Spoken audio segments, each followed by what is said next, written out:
donnait au Rwanda 60 millions de dollars. Est-ce que vous saviez que Kabila donnait au Rwanda 60 millions de dollars chaque mois? Vous saviez ça? Vous ne saviez pas ça, non?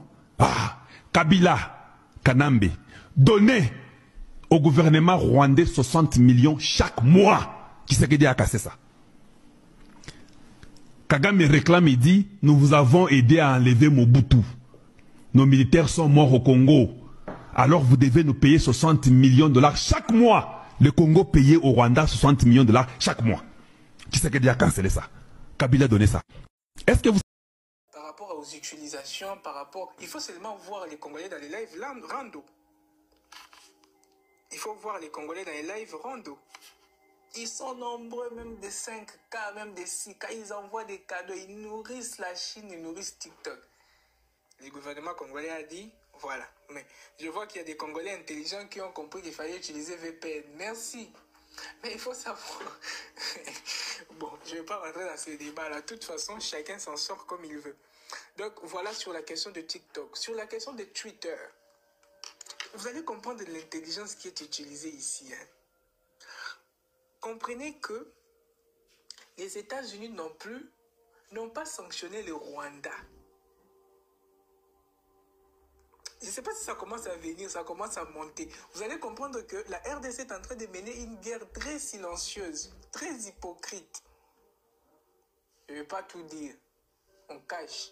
Mais vous aurez compris que mais Twitter a fait quoi? Bon, on vous dit qu'on a suspendu Twitter. En réalité, parce que les États-Unis n'ont pas voté des sanctions contre le Rwanda. Donc, comme vous n'avez pas voté des sanctions contre le Rwanda, vous n'allez plus aussi pouvoir émettre en République démocratique du Congo ni avoir des utilisateurs. Les gens peuvent se poser la question, mais pourquoi? Quels sont les impacts? Mais la RDC a tout simplement coupé les robinets de l'information. Parce qu'actuellement, il n'y a pas quelqu'un pour vous informer sur TikTok. Il n'y a pas quelqu'un pour vous informer sur Twitter. Les seules informations publiques qui vont sortir, ce sont des informations télévisées. Or, les informations télévisées sont contrôlées. Ce qui signifie que la Chine et tous les autres pays du monde qui pouvaient être informés via TikTok ou même via Twitter n'ont plus ces canaux-là pour être informés. Ils ne peuvent être informés que suivant les informations que l'État congolais veut bien les faire parvenir. Je ne sais pas si vous avez compris. Vous voyez les degrés que nous sommes en train d'aller avec l'analyse. C'est ce qui se passe en réalité. Parce que quand tu es sur TikTok, il y a plusieurs journalistes. Patrick, Kachala, Kachama, Muungu, Matalakufa, Bisisigimwani, tout ça là, ils prennent les informations ici et là, les informations, même des renseignements, ils mettent tout, ils mettent les documents. Maintenant là, c'est mort. Ils ne peuvent plus. Donc tous les pays extérieurs qui pouvaient avoir des informations, par exemple sur Twitter, sont coupés. Les informations, vous ne les aurez que soit parce qu'ils passent à la télévision, sur Canal Plus peut-être, sur TNT peut-être, si ce n'est pas sur TNTP ou Koufi, soit par la radio-télévision nationale. Or, les informations sont contrôlées. Je vais vous dire pourquoi cette stratégie-là. Pareil à TikTok. Maintenant, le gouvernement ne s'arrête pas là. Il y a une lenteur énorme. C'est-à-dire, le seul réseau social qui marche bien actuellement, c'est WhatsApp. Même quand vous avez Instagram, même pour liker, même pour envoyer un message, ça met 2 minutes. C'est trop long, c'est trop lourd. C'est une technique qui a été utilisée à bon escient. Et vous allez comprendre, ça aboutit à quoi? Le même régulateur dit, si une chaîne de télévision reçoit quelqu'un pour que la personne dise que Goma et Kwe ou tout ça, on va bloquer la chaîne. La chaîne ne pourra plus émettre. Donc les informations maintenant sont contrôlées. On a coupé les robinets des informations qui sortaient comme si c'était de l'eau. Parce que les Congolais aussi, il faut se l'avouer, il y a une diarrhée communicationnelle énorme. Vous n'aimez pas écouter une chose. Oh là là, vous êtes comme ça pourquoi? Moi, je peux écouter quelque chose en janvier, je viens de le dire en décembre. Mais vous, si vous écoutez quelque chose à 14h30, vous avez envie de le dire à 14h29. Oh là là. Maintenant, le gouvernement a compris ça. On a coupé ces côtés-là. Ça, c'était des informations sur ce qui se passe actuellement à Kinshasa. Toujours à Kinshasa. Il y a des rumeurs de libération des opposants politiques. Il y a des rumeurs de libération des opposants politiques parce qu'on tend peut-être vers un dialogue interne. On avait eu des rumeurs comme quoi il y aurait la libération, par exemple, du maître nageur. Je ne sais pas si vous connaissez les maîtres nageurs. Les maîtres nageurs, c'est Wakabound, Jean-Marc, l'ancien secrétaire général de l'UDPS. Il a été naturalisé Katangais alors qu'il était Luba. Bon, vous aurez compris la comédie. Juste pour devenir secrétaire général de l'UDPS. Vous avez certaines informations, par exemple, sur Relax de François Béat. Vous avez par exemple toutes ces choses-là. Non. Papa, pour les personnes qui me posent la question si Jean-Marc Kabounda a été libéré ou non, non, il a eu 12. À Joaquin 12, on lui a répondu que non, les dimanches, l'administration pénitentiaire ne fonctionne pas. Vous comprenez que les Congolais ont la rancune. Donc, ils n'ont pas voulu... Comme c'était dimanche, on lui a dit l'administration ne fonctionne pas aujourd'hui dimanche. Donc, il n'est pas encore dehors. Aujourd'hui, je ne sais pas si qu'est-ce qui se passe. Bon. Mais l'église catholique aujourd'hui est devenue une église quand Goma est attaqué, la République démocratique du Congo est attaquée.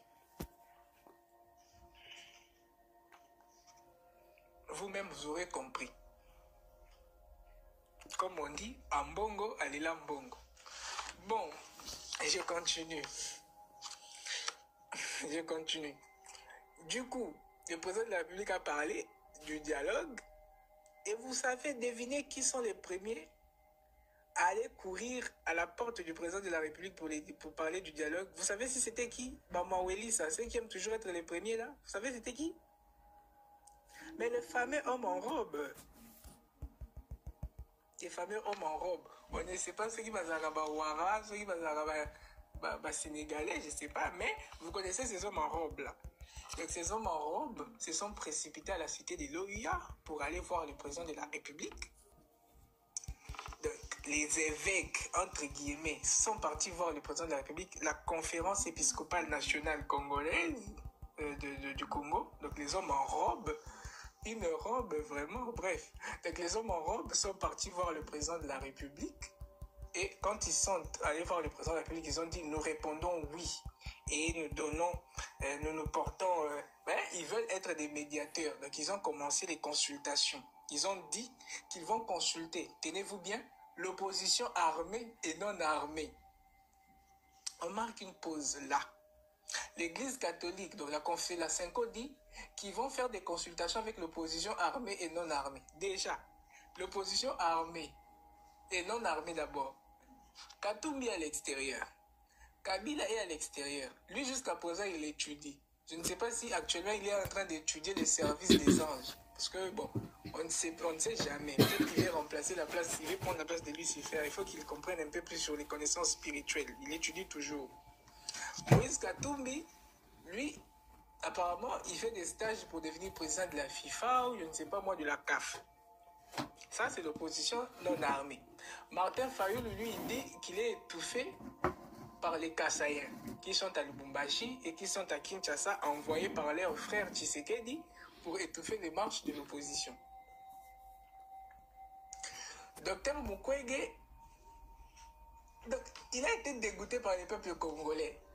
Il a dit qu'il préfère aller réparer les femmes. Parce qu'il a vu que réparer les peuples congolais, ça ne servait à rien. Il est rentré réparer les femmes. À Baye Bissou. Qui d'autre? Maintenant, je me pose la question. C'est cette Kikouni qui est en prison, c'est Kaboun. On va voir comment ça va se passer. Ça, c'est l'opposition non armée. Maintenant, moi, je me pose la question sur l'opposition armée. Quelle est l'opposition armée au Congo? C'est quoi cette opposition? C'est quoi le nom de l'opposition armée au Congo? Je ne sais pas si la Synco s'imagine encore à l'époque d'un plus 4, il voit qu'il y a Jean-Pierre Bemba ici avec son armée. Mais quelle est l'opposition armée au Congo actuellement?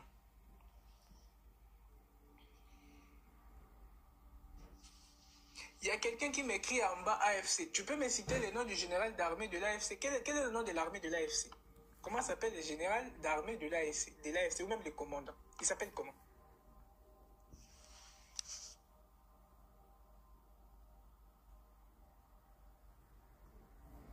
Il s'appelle comment? Non, Parce que ceux qui sont rentrés au Congo, c'est l'armée rwandaise. Est-ce que l'armée rwandaise est une opposition armée? Vous, quand l'armée rwandaise est entrée à Goma, vous avez vu Nanga. Ceux qui ont tué des Congolais à l'Est, là, c'était des M23. Vous avez vu M23, vous? L'opposition armée, donc, c'est les Rwandais. On va négocier avec les Rwandais. Parce que Paul Kagame, il a contesté qu'il y ait révision de la Constitution. Il a contesté les résultats des élections. Il a donc espaces vitaux ou qui ont besoin de nos minerais feront pareil que le Rwanda. C'est le moment de résister. Parce que si les Rwandais arrivent à prendre une partie du territoire, les Soudans vont se dire, ah ben oui, mais c'est facile. Donc nous aussi, nous pouvons attaquer pour prendre.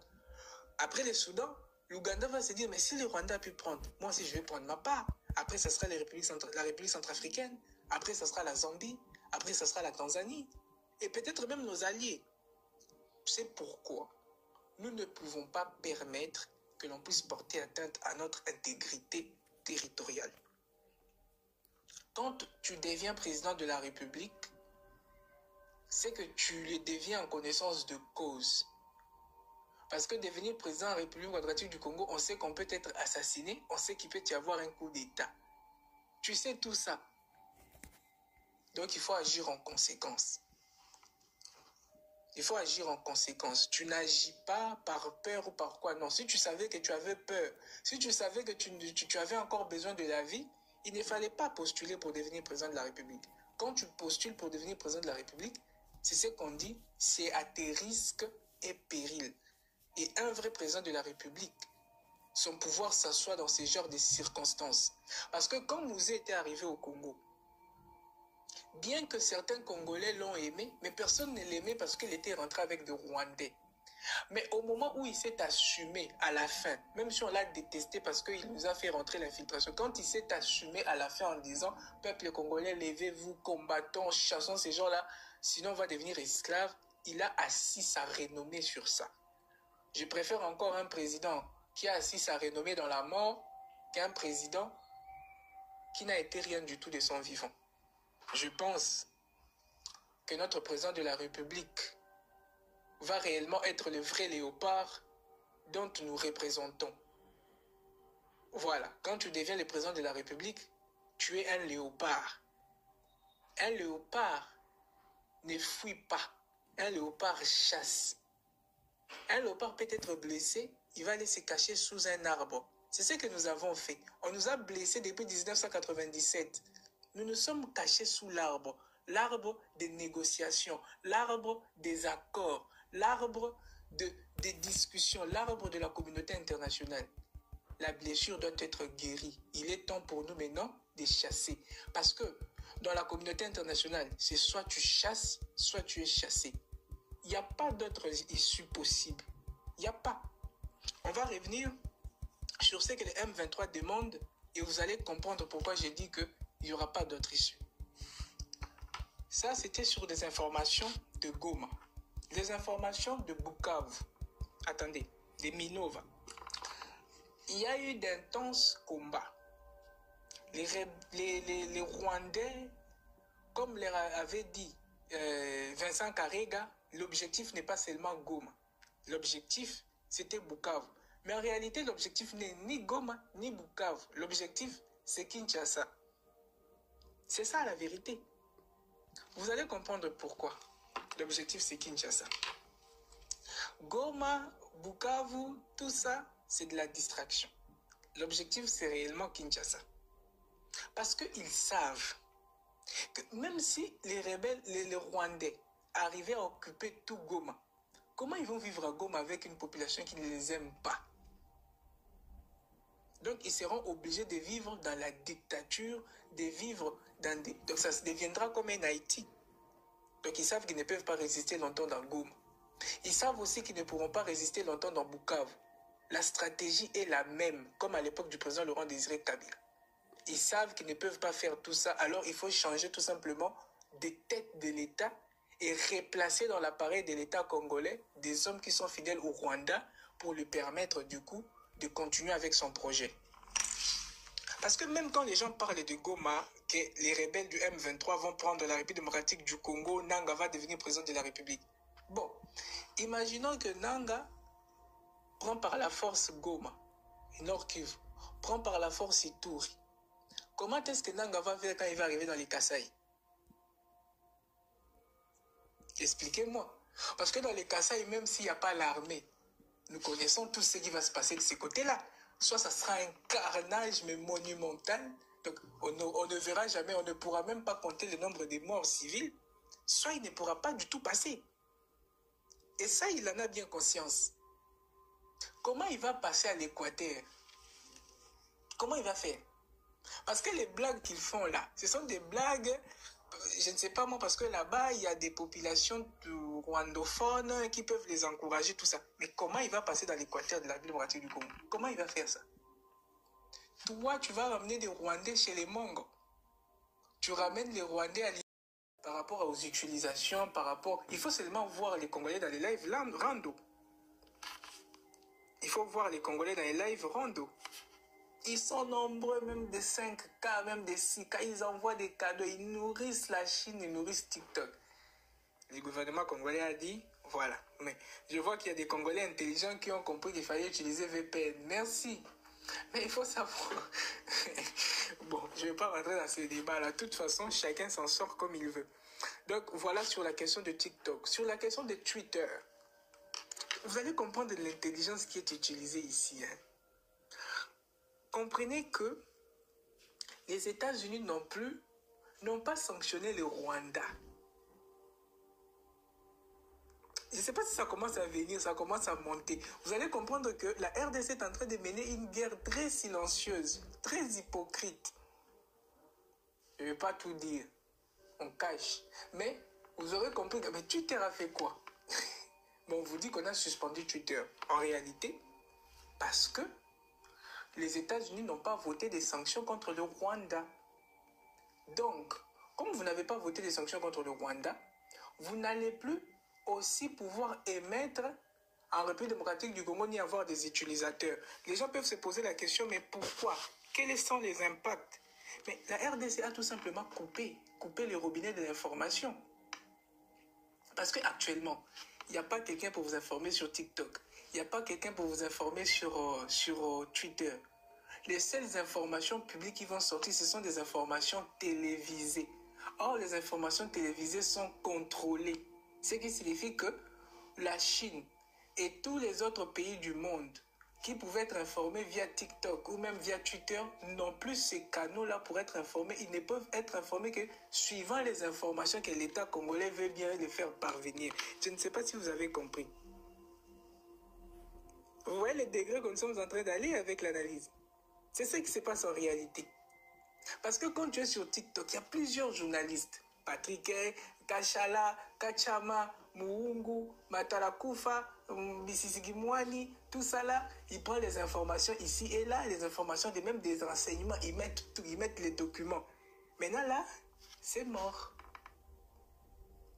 Ils ne peuvent plus. Donc tous les pays extérieurs qui pouvaient avoir des informations, par exemple sur Twitter, sont coupés. Les informations, vous ne les aurez que soit parce qu'ils passent à la télévision, sur Canal+, peut-être, sur TNT peut-être, si ce n'est pas sur TNTP ou Koufi, soit par la radio-télévision nationale. Or, les informations sont contrôlées. Je vais vous dire pourquoi cette stratégie-là. Pareil à TikTok. Maintenant, le gouvernement ne s'arrête pas là. Il y a une lenteur énorme. C'est-à-dire, le seul réseau social qui marche bien actuellement, c'est WhatsApp. Même quand vous avez Instagram, même pour liker, même pour envoyer un message, ça met 2 minutes. C'est trop long, c'est trop lourd. C'est une technique qui a été utilisée à bon escient. Et vous allez comprendre, ça aboutit à quoi? Le même régulateur dit, si une chaîne de télévision reçoit quelqu'un pour que la personne dise que Goma et Kwe ou tout ça, on va bloquer la chaîne. La chaîne ne pourra plus émettre. Donc les informations maintenant sont contrôlées. On a coupé les robinets des informations qui sortaient comme si c'était de l'eau. Parce que les Congolais aussi, il faut se l'avouer, il y a une diarrhée communicationnelle énorme. Vous n'aimez pas écouter une chose. Vous êtes comme ça pourquoi? Moi, je peux écouter quelque chose en janvier, je viens de le dire en décembre. Mais vous, si vous écoutez quelque chose à 14h30, vous avez envie de le dire à 14h29. Oh là là. Maintenant, le gouvernement a compris ça. On a coupé ces côtés-là. Ça, c'était des informations sur ce qui se passe actuellement à Kinshasa. Toujours à Kinshasa. Il y a des rumeurs de libération des opposants politiques. Il y a des rumeurs de libération des opposants politiques parce qu'on tend peut-être vers un dialogue interne. On avait eu des rumeurs comme quoi il y aurait la libération, par exemple, du maître nageur. Je ne sais pas si vous connaissez les maîtres nageurs. Le maître nageur, c'est Wakabound, Jean-Marc, l'ancien secrétaire général de l'UDPS. Il a été naturalisé Katangais alors qu'il était Luba. Bon, vous aurez compris la comédie. Juste pour devenir secrétaire général de l'UDPS. Vous avez certaines informations, par exemple, sur Relax de François Béat. Vous avez par exemple toutes ces choses-là. Non. Papa, pour les personnes qui me posent la question si Jean-Marc Kabunda a été libéré ou non, non, il a eu 12. À Joaquin 12, on lui a répondu que non, les dimanches, l'administration pénitentiaire ne fonctionne pas. Vous comprenez que les Congolais ont la rancune. Donc, ils n'ont pas voulu... Comme c'était dimanche, on lui a dit l'administration ne fonctionne pas aujourd'hui dimanche. Donc, il n'est pas encore dehors. Aujourd'hui, je ne sais pas si qu'est-ce qui se passe. Bon, sûrement, dans les jours à venir, il va pouvoir voir le soleil.